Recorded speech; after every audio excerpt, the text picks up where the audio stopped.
নমস্কার বন্ধুরা, golden education ওয়ার্ল্ডে সকলকে স্বাগত জানাচ্ছি। বন্ধুরা, আজকে আমার আলোচনার বিষয় হলো হিস্ট্রি মক টেস্ট এমসিকিউ আলোচনা। চলো তাহলে ভিডিওটি দেখে নেই। ভিডিওটি কেমন লাগলো কমেন্টে জানাবে, ভালো লাগলে লাইক করে দিবে, আর চ্যানেলটি যদি সাবস্ক্রাইব করে না থাকো সাবস্ক্রাইব করে দিবে। বন্ধুরা দেখো, একদম ফার্স্ট কোশ্চেন, নৃতত্ত্ববিদ পণ্ডিতেরা দেহের গঠন ও ভাষার বিচারে ভারতবাসীকে কয়টি প্রধান জাতিতে ভাগ করেছেন? এখানে উত্তর হবে সি, 4টি। নৃতত্ত্ববিদ পণ্ডিতেরা দেহের গঠন ও ভাষার বিচারে ভারতবাসীকে 4টি প্রধান জাতিতে ভাগ করেছেন। চলো দেখে নেই এই 4টি জাতি কী কী। 1 আর্য, 2 দ্রাবিড়, 3 নেগ্রিটো জাতি, 4 মঙ্গোলীয়। চলো আমরা এই জাতিগুলি সম্পর্কে জেনে নিই। নর্ডিক বা আর্য জাতি, এই জাতির মানুষ ছিল দীর্ঘাকৃতি, গৌরবর্ণ ও উন্নত নাসিকা বিশিষ্ট। এদের ভাষা সংস্কৃত থেকে উদ্ভূত। এই জাতি ভারতে হিন্দু সভ্যতার জনক। দ্বিতীয় দ্রাবিড় জাতি, ভারতের অপর উল্লেখযোগ্য জাতিগোষ্ঠী হল দ্রাবিড়।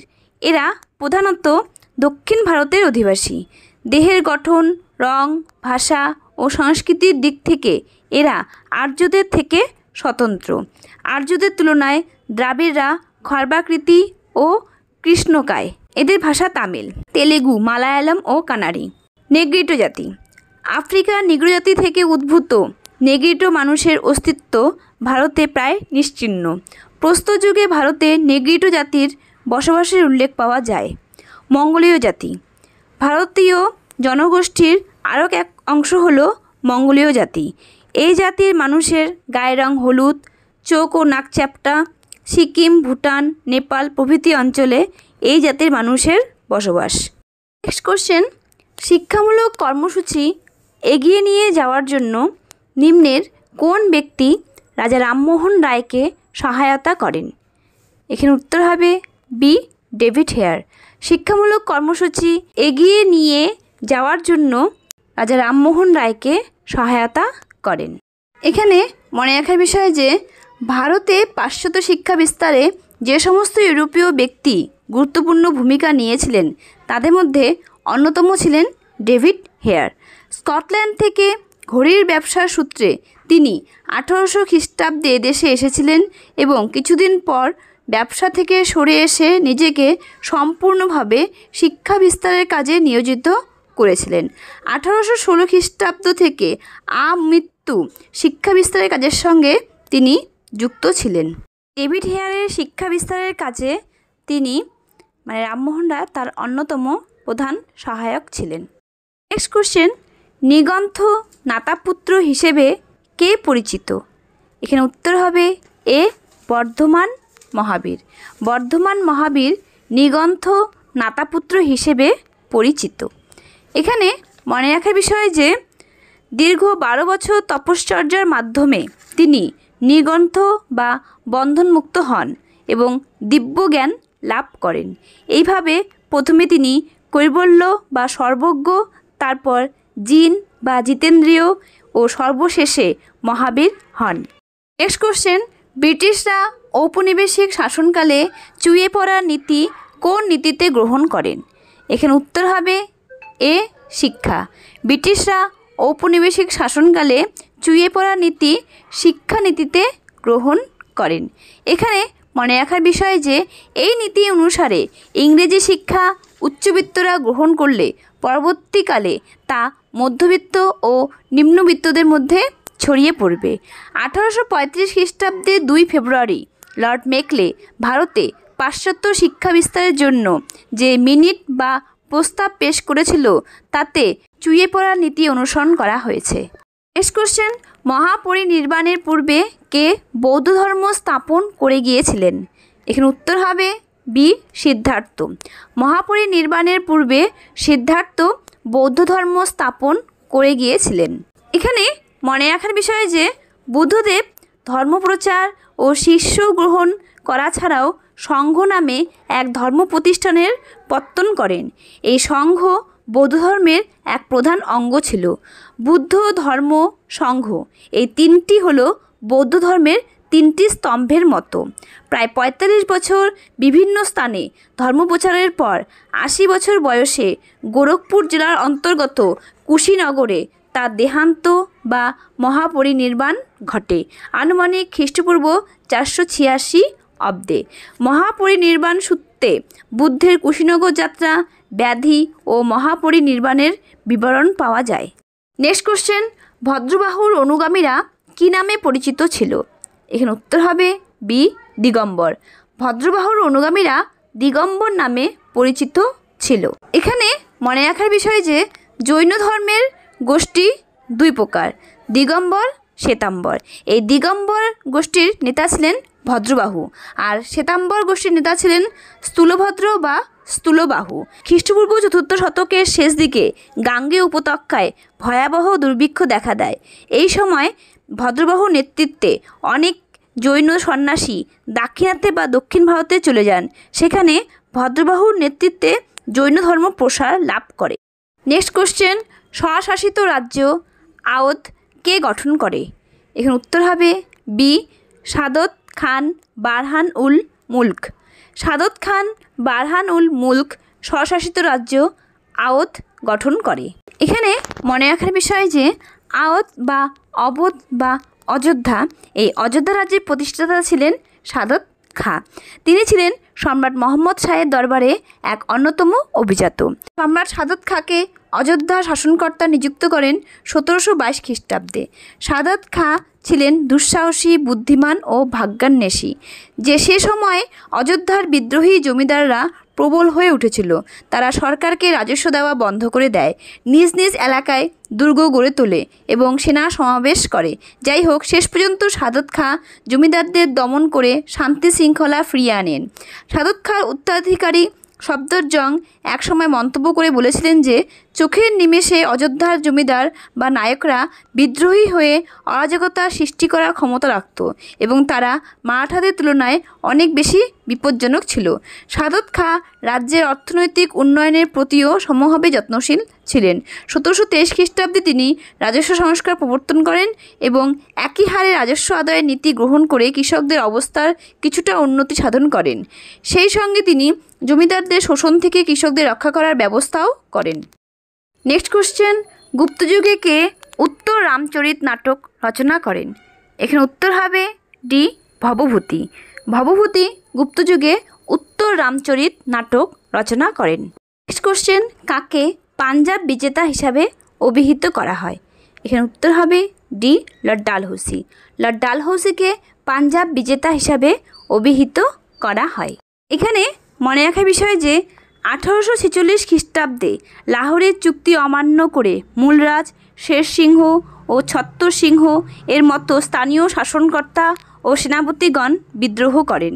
১৮৪৯ খ্রিস্টাব্দের জানুয়ারি মাসে রামনগর ও চিলিয়ানওয়ারিন যুদ্ধে শিখ বাহিনী পরাস্ত হয় ও মার্চ মাসে আত্মসমর্পণ করে। উভয় পক্ষের মধ্যে সম্পাদিত লাহোরের চুক্তি অনুসারে পাঞ্জাব ব্রিটিশ সাম্রাজ্যের অন্তর্ভুক্ত হয়। তাহলে দ্বিতীয় ইঙ্গো শিখ যুদ্ধে ১৮৪৮ থেকে ৪৯ খ্রিস্টাব্দে জয়লাভ করে সমগ্র পাঞ্জাব ১৮৪৯ খ্রিস্টাব্দে ডালহৌসি ব্রিটিশ সাম্রাজ্যভুক্ত করেন। কোশ্চেন, ১৯২৯ খ্রিস্টাব্দের ৩১ অক্টোবর আরউইনের বিখ্যাত ঘোষণায় প্রতিশ্রুতি দেওয়া হয়েছিল। এখানে উত্তর হবে ডি, ভারতের জন্য স্বায়ত্তশাসন। ১৯২৯ খ্রিস্টাব্দে ৩১ অক্টোবর আরউইনের বিখ্যাত ঘোষণায় প্রতিশ্রুতি দেওয়া হয়েছিল ভারতের জন্য স্বায়ত্ত শাসন। এখানে মনে রাখার বিষয় যে আরউইনের ঘোষণার উদ্দেশ্য ছিল ভারতীয় জাতীয়তাবাদী আন্দোলনের নেতাদের প্রশ্রয় দেওয়া, যারা ভারতের পক্ষে কর্তৃত্বের মর্যাদার দাবিতে ক্রমবর্ধমান সোচ্চার হয়ে উঠেছিল। ব্রিটিশ সাম্রাজ্যের নামে ভারত পরিচিতি পেয়ে একটি সাংবিধানিক মর্যাদা থেকে স্বায়ত্তশাসনের মর্যাদা লাভ করবে। এই বিখ্যাত ঘোষণাটি দীপাবলি ঘোষণা হিসাবে পরিচিতি পায়, যদিও কখনোই ভারতকে কর্তৃত্বের মর্যাদা দেওয়ার প্রতিশ্রুতি তিনি দেননি। নেক্সট কোশ্চেন, গ্রিক দূত ডেইমেক্স কার আমলে ভারতে আসেন? এখানে উত্তর হবে বি, বিন্দুসার। গ্রিক দূত ডেইমেক্স বিন্দুসারের আমলে ভারতে আসেন। এখানে মনে রাখার বিষয় যে বিন্দুসার গ্রিকদের সঙ্গে মিত্রতা বজায় রেখেছিলেন। তার সময় সিরিয়ার গ্রিক রাজা প্রথম অ্যান্টিওসাস মৌর্য রাজসভায় ডেইমেক্স নামে এক দূত প্রেরণ করেন। নেক্সট কোশ্চেন, বাবরের ভারত আক্রমণের সময় দক্ষিণ ভারতের বিজয়নগরের সম্রাট কে ছিলেন? এখানে উত্তর হবে বি, দ্বিতীয় দেবরাজ। দ্বিতীয় দেবরাজ বাবরের ভারত আক্রমণের সময় দক্ষিণ ভারতের বিজয়নগরের সম্রাট ছিলেন। কোশ্চেন, অশোক পিতা রাজত্বকালে কোথাকার বিদ্রোহ দমন করেন? এখানে উত্তর হবে এ, তক্ষশিলা। অশোক পিতা রাজত্বকালে তক্ষশিলার বিদ্রোহ দমন করেন। এখানে মনে রাখার বিষয় যে তারানাথ লিখেছেন যে চাণক্য 16টি রাজ্য ধ্বংস করেছিলেন। এর ফলে পূর্ব সমুদ্র থেকে পশ্চিম সমুদ্র পর্যন্ত বিস্তৃত অঞ্চল বিন্দুসারের দখলে আসে। বিন্দুসারের রাজত্বকালে তক্ষশিলায় এক বিদ্রোহ ঘটে। যুবরাজ অশোক তা দমন করেন। নেক্সট কোশ্চেন, জোনাথন ডানকন সংস্কৃত কলেজ 1792 খ্রিস্টাব্দে কোথায় প্রতিষ্ঠিত হয়? এখানে উত্তর হবে বি, বারাণসী। জোনাথন ডানকন সংস্কৃত কলেজ 1792 খ্রিস্টাব্দে বারাণসীতে প্রতিষ্ঠিত হয়। এখানে মনে রাখার বিষয় যে ব্রিটিশ সরকার ভারতের শিল্প প্রসারের ক্ষেত্রে প্রাথমিকভাবে ভারতে শিক্ষা সংস্কৃতির উপর গুরুত্ব দিয়ে শিক্ষার প্রসার ঘটায়। এই কারণে 1784 খ্রিস্টাব্দে উইলিয়াম জোন্স কর্তৃক এশিয়াটিক সোসাইটি, হেস্টিংস কর্তৃক 1781 খ্রিস্টাব্দে কলকাতা মাদ্রাসা এবং জোনাথন ডানকন কর্তৃক 1792 খ্রিস্টাব্দে বারাণসী সংস্কৃত কলেজ প্রতিষ্ঠা হয়। নেক্সট কোশ্চেন, রাজুক, জুত, মহামাত্র, ধর্ম মহামাত্র কোন সম্রাট নিয়োগ করেন? এখানে উত্তর হবে বি, অশোক। রাজুক, জুত, মহামাত্র, ধর্ম মহামাত্র অশোক নিয়োগ করেন। চলো একটু দেখে নেই রাজুক, জুত, মহামাত্র, ধর্ম মহামাত্র কি। তিনি মানে অশোক সব জায়গায় ও সব সময় নিজেকে রাষ্ট্রের কাজে ব্যাপৃত রাখতেন। তিনি রাজকর্তব্যকে জনগণের কাছে ঋণ পরিশোধ করা বলে মনে করতেন। জনসাধারণের অবস্থা জানার জন্য তিনি উচ্চপদস্থ কর্মচারীদের যেমন রাজুক, যুগ ইত্যাদি প্রতি 3 বছর অথবা 5 বছর রাজ্য পরিক্রমায় পাঠাতেন। এই কর্মচারীরা প্রাদেশিক শাসনকর্তাদের অত্যাচার থেকে প্রজাদের রক্ষা করার ব্যবস্থা করতেন। ঠিক এরকমই দক্ষিণ ভারতের রাজ্যগুলি জয় না করলেও তারা অশোকের সার্বভৌমত্ব স্বীকার করে নিয়েছিল। সেখানে তিনি ধর্ম মহামাত্র পাঠিয়েছিলেন বলে মনে করা হয়। নেক্সট কোশ্চেন, মনুস্মৃতি অনুযায়ী মহিলারা সম্পদের অধিকারী হতো কিভাবে? এখানে উত্তর হবে সি, স্নেহের প্রতীক হিসাবে। মনুস্মৃতি অনুযায়ী মহিলারা সম্পদের অধিকারী হতো স্নেহের প্রতীক হিসাবে। এখানে মনে রাখার বিষয় যে মৌর্য যুগে নারীদের মর্যাদা ও স্বাধীনতা ছিল। নাবালক পুত্রদের অভিভাবিকা হিসাবে রাজমহিষীদের রাজ্য শাসনে অনেক দৃষ্টান্ত আছে। বৌদ্ধ ও জৈন ভিক্ষুণীদের চলাফেরার অবাধ স্বাধীনতা ছিল। গুণাঢ্য গ্রন্থে সব শ্রেণীর নারীর স্বাধীনতার উল্লেখ আছে। সে যুগে নারীদের মধ্যে অবরোধ প্রথাও প্রচলিত ছিল। নেক্সট কোশ্চেন, রোপারে কোন গভর্নর জেনারেল রঞ্জিত সিংকে সম্মানের সঙ্গে স্বাগত জানিয়েছিলেন? এখানে উত্তর হবে বি, উইলিয়াম বেন্টিং। রোপারে উইলিয়াম বেন্টিং রঞ্জিত সিংকে সম্মানের সঙ্গে স্বাগত জানিয়েছিলেন। নেক্সট কোশ্চেন, রাষ্ট্রকূটরা কোন ধর্মের পৃষ্ঠপোষক ছিল? এখানে উত্তর হবে এ, জৈন ধর্ম। রাষ্ট্রকূটরা জৈন ধর্মের পৃষ্ঠপোষক ছিল। এখানে মনে রাখার বিষয় যে 8ম শতকের মধ্যভাগে চালুক্য বংশের উচ্ছেদ করে রাষ্ট্রকূটরা দক্ষিণ ভারতে প্রাধান্য অর্জন করেন। রাষ্ট্রকূট বংশের প্রকৃত প্রতিষ্ঠাতা ছিলেন দন্তিদুর্গ। রাষ্ট্রকূটরা দাক্ষিণাত্যে জৈন ধর্ম প্রতিষ্ঠায় গুরুত্বপূর্ণ ভূমিকা নিয়েছিলেন। নেক্সট কোশ্চেন, ফরাজি আন্দোলনের প্রতিষ্ঠাতা কে? এখানে উত্তর হবে বি, হাজি শরীয়ত। হাজি শরীয়ত ফরাজি আন্দোলনের প্রতিষ্ঠাতা। এখানে মনে রাখার বিষয় যে ফরাজি আন্দোলনের প্রবক্তা ছিলেন হাজি শরীয়তুল্লাহ। হাজি শরীয়তুল্লাহ মুসলমানদের মধ্যে শিক্ষা, সংস্কৃতি, ধর্মচর্চা প্রভৃতি বিষয়ে ব্যাপক অধঃপতন লক্ষ্য করেন। তিনি উপলব্ধি করেন মুসলমানরা ইসলামের ফরজ বিধানগুলো ঠিকমতো পালন না করলে তাদের সার্বিক অবস্থার উন্নতি হবে না। নেক্সট কোশ্চেন, ভারতে প্রথম ফরাসি নীলকর ছিলেন? এখানে উত্তর হবে এ লুই বোনার্ট। লুই বোনার্ট ভারতে প্রথম ফরাসি নীলকর ছিলেন। নেক্সট কোশ্চেন, অজন্তার গুহাচিত্রগুলি কোন সময়ে গড়ে উঠেছিল? এখানে উত্তর হবে এ গুপ্ত। অজন্তার গুহাচিত্রগুলি গুপ্ত সময়ে গড়ে উঠেছিল। এখানে মনে রাখার বিষয় যে অজন্তা মহারাষ্ট্রের ঔরঙ্গাবাদ জেলায় অবস্থিত।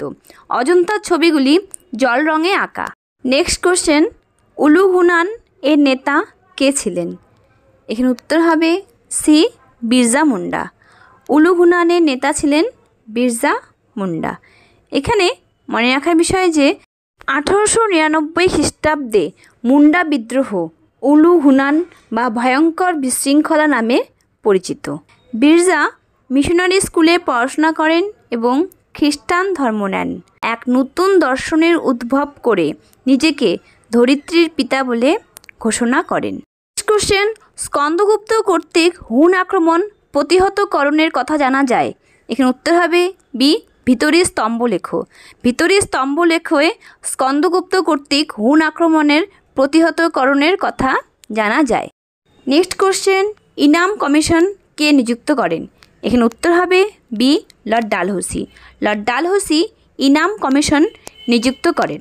চলো একটু জেনে নেই লর্ড ডালহৌসি কেন এবং কোথায় এই ইনাম কমিশন নিযুক্ত করেন। লর্ড ডালহৌসি জমিদারি বাজেয়াপ্ত করার জন্য বোম্বাইয়ে এই ইনাম কমিশন নিযুক্ত করেন। নেক্সট কোশ্চেন মানে সর্বশেষ প্রশ্ন, গিল্টের রীতিনীতি বা প্রথা যে নামে পরিচিত ছিল? এখানে উত্তর হবে এ শ্রেণীধর্ম। গিল্ডের রীতিনীতি বা প্রথা শ্রেণীধর্ম নামে পরিচিত ছিল। চলো একটু জেনে নেই গিল্ড কি।